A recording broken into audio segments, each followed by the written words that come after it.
বৃষ্টির সন্ধ্যা মানেই এক রকমের মায়া মমতা। আকাশ যেন ধূসর মেঘের চাদরে ঢেকে যায়। বাতাসে ভেসে আসে মাটির গন্ধ, আর বৃষ্টির টিপটিপ ফোঁটায় ভিজে ওঠে চারপাশ। আলো আঁধারের মাঝে রাস্তাঘাট রূপকথার মতো হয়ে যায়। আর এই বৃষ্টির সন্ধ্যা দেখতে দেখতে একটু নাস্তা না হলে হয়? তাই তো এখানে গরম গরম ধোয়া ওঠা নুডলস নিয়ে বসে পড়লাম বৃষ্টি উপভোগ করতে। তার সাথে নিলাম গরম গরম আলুর চপ।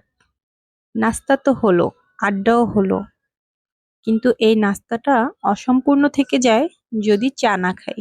চা হাতে জানালার ধারে বসে দূরে ঝিম ধরা প্রকৃতির দিকে তাকিয়ে থাকা যেন জীবনের সব ক্লান্তি দূর করে দেয়।